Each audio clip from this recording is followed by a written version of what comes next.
আমরা কিন্তু একখানা অনভ্যস্ত প্রজন্মে ঢুকে গেছি। এই সত্য থেকে আমরা যদি মুখ লুকিয়ে থাকি তাহলে কিন্তু এই আয়োজন বৃথা।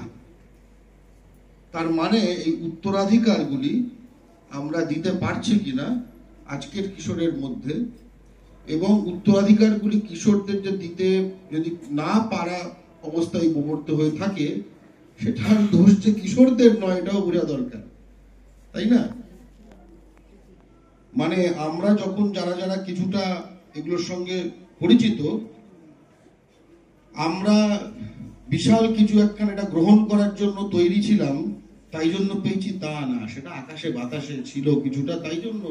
যেরকম বৃষ্টির মধ্যে থাকলে গা ভেজে, এতে আপনার গা যদি ভিজে যায় তা আপনার কোনো ক্রেডিট নেই, কিন্তু বৃষ্টির মধ্যে ছিলেন তাই গাটা ভিজে গেছে। তার মানে আপনার আশপাশ থেকে যদি শুধু সুকান্ত নয়, বাংলা ভাষার যা যা উত্তরাধিকার সবকিছু যদি বৃষ্টির মধ্যে থেকে প্রথমে, তারপরে একটুখানি মানে ঝোড়ো বিরাট বৃষ্টি হচ্ছে, সেখান থেকে একটু একটু মানে হালকা বৃষ্টি, সেখান থেকে খটখটে হয়ে যাওয়া, তারপরে কদিন বৃষ্টি হওয়ার পরেও কিছু সময়ের মধ্যে কিন্তু গাটা ভেজা থাকে, বৃষ্টি হওয়া কিন্তু বন্ধ হয়ে গেছে, তখন বোঝা যায় না যে এই যে হচ্ছে, এই যে শুকোচ্ছে কিন্তু আস্তে আস্তে, আর ভেজা হবে না।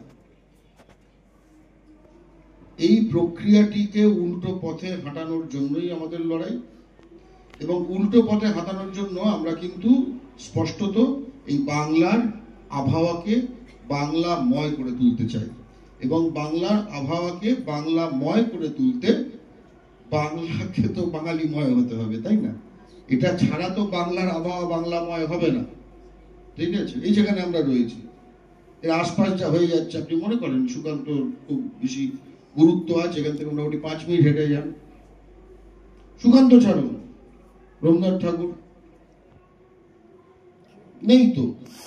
ফলে এই কঠিন বাস্তবের মুখোমুখি হওয়া, এই জনবিন্যাস বদলের মুখোমুখি হওয়া, বাঙালিহীন হয়ে পড়া হাওড়া তথা পশ্চিমবঙ্গ, এর বিরুদ্ধেই আমাদের যে লড়াই। বাংলা শিল্পী পক্ষ এই আজকের অনুষ্ঠান শুধু উদযাপন শুধু নয়, এটা আজকের এই বিজয়ার অনুষ্ঠানেও আসলে বিজয়ের রূপরেখা, আমরা যে বিজয়ের কথা বলছি সেই বিজয়ের রূপরেখা তৈরি করা। এবং আরেকটা কথা, দীপা দেবী উনি এখানে যেটা তার টিমের সঙ্গে করলেন,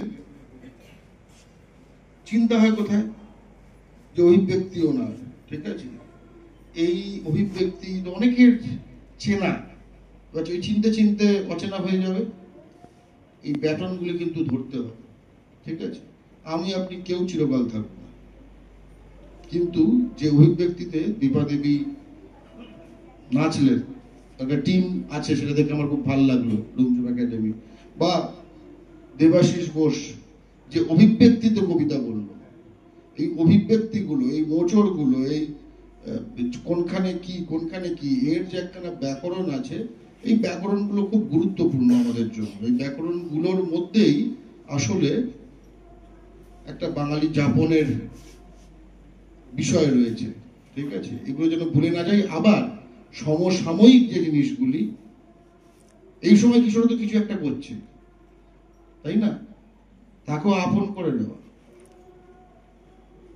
কিশোর কবি সুকান্ত কিন্তু প্রগতিশীল ছিলেন, তাহলে আজকের বাঙালি কিশোর যারা যারা বাংলা ভাষায় জিনিস করছে,